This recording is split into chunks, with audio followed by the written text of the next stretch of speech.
just driven about two and a half hours inland. This town's called Geyser, and apparently down here there's like a natural phenomenon that happens. Apparently it's very rare, not many people get to see it, so I thought I'd set the cameras up and...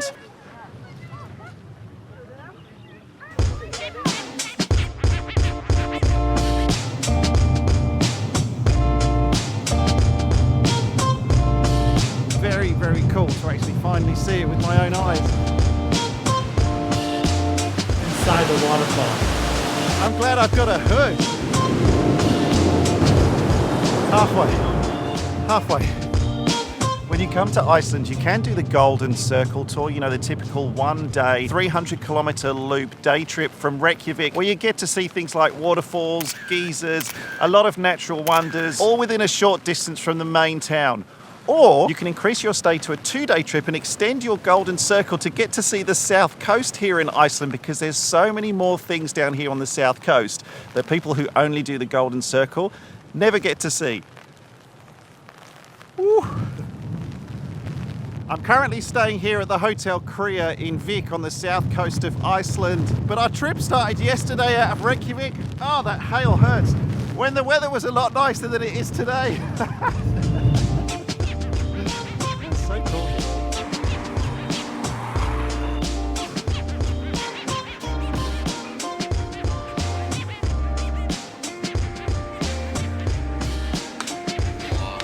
Stop number one on our road trip. Apparently cinnamon rolls here in Iceland are the thing that you need to do. Thank you. So we've stopped for a cinnamon roll and obviously a couple of oat milk cappuccinos. I've got the orange and chocolate flavour. Philippe has Vanilla.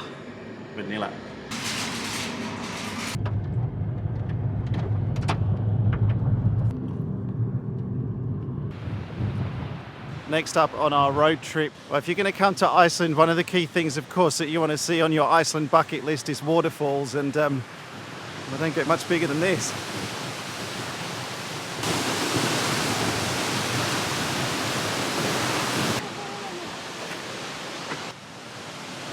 One of the very unique things about this waterfall in particular is there's actually a path that goes right round the back of it. So as well as seeing it from the front, the wind's blowing in this direction, so we're getting wet, but as well as seeing it from the front, you can walk around the back of it as well. You good? Yeah. It's quite muddy as well. This place is pretty popular though. It does get quite busy, as you can see. We're sort of here in the middle of the day. Oh, thanks. We're here in the middle of the day, and yeah, you can kind of see behind me the crowds have started to come in as well, so get there early.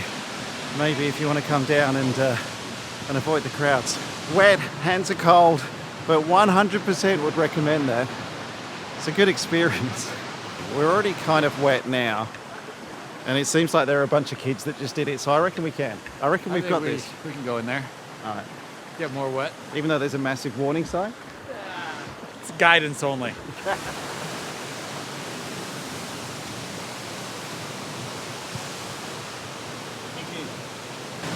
Piece of cake. Wow. Inside the waterfall. It's pretty, isn't it?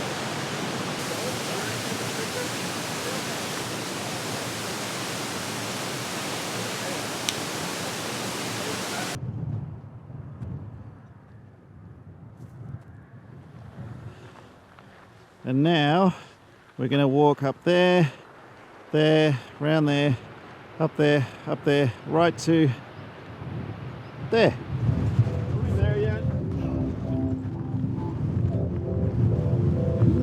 Halfway. You good? Halfway? Less than halfway.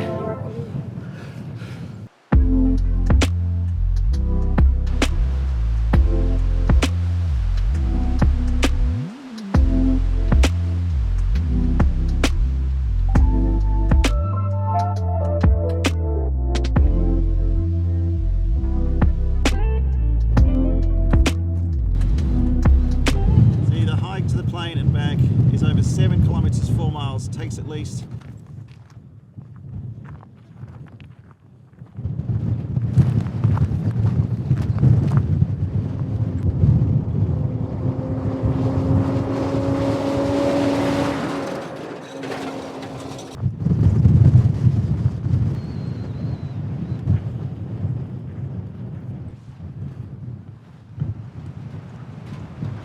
here it is, the famous DC3 wreck here on the shoreline in Iceland. If you follow anyone on Instagram or YouTube, if you like the guys like Matty Hapoya, Peter McKinnon, so many of the other travel vloggers out there like I do, you would have seen this plane on so many other people's feeds. It's very, very cool to actually finally see it with my own eyes. We picked the most blustery day for it though, and I will give you a word of warning. If you are thinking of walking down here, it's a long walk. That took us about 35 minutes to walk here from the car park, and I consider us to be quite fit and walk quite fast, but it's a long distance. There is a shuttle bus that runs. I think we might get that on the way back.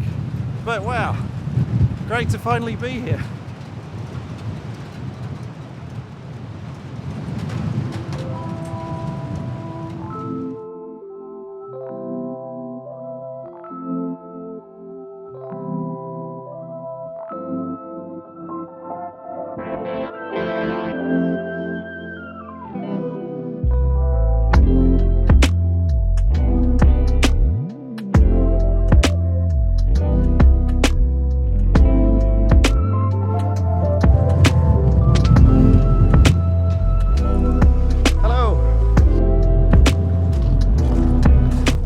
Not too far from the DC3 crash site, pretty much just the other side of the road from it. If you drive for about 5 or 10 minutes, there's a car park. You can walk up the path and you get to this behind me, this huge glacier that's just, well, big and huge. There are groups of people here who are actually going out to walk on the glacier. You have to go in a guided group, I think it looks, to actually get on top of it, but you can still just, in regular walking shoes, maybe walk for about 5-10 minutes. It's not too bad a path, and get views like that.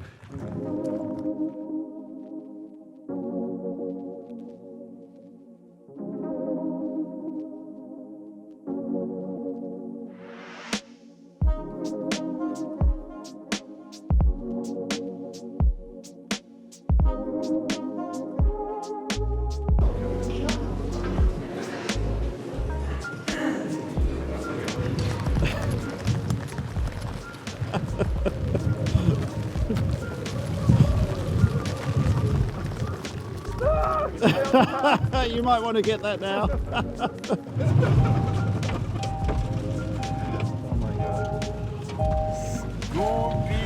Cafe. All right, first stop today, we're going to grab a quick coffee and maybe some food that we can have along the way, and also get some shelter. Here we go. Thank you. Take your time. Is Jeffrey here today? No, not in today. such weather. He'll turn crazy. It's nice to meet you all. Nice to Thank meet you. you. Nice to meet you. Take Thank care. you. Second stop on today's journey then is the famous Black Beach down here, pretty close to Vic, so only about a 15-minute drive from where we just were getting a coffee just now. You would have seen all the beautiful scenic photos with like gorgeous sunsets and blue skies on Instagram of this place. You're not going to see that today.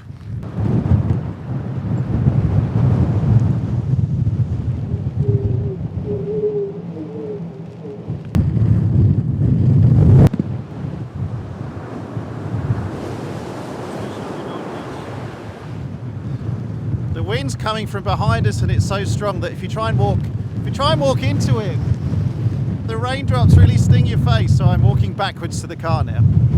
I can't see where I'm going.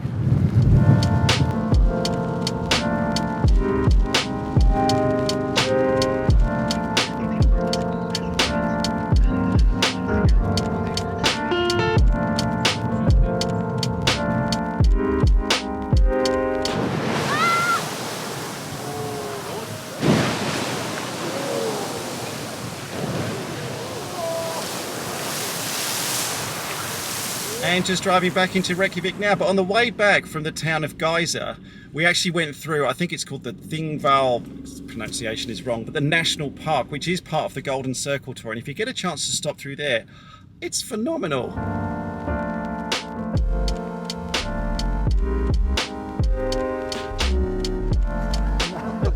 We saw one of the fault lines and one of the gorges where the earth has just, well, it's literally just been torn apart in two.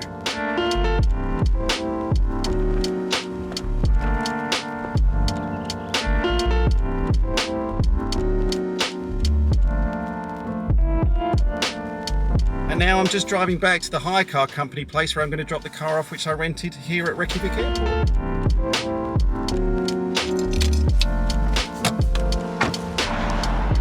Bye, car. Thank you, car.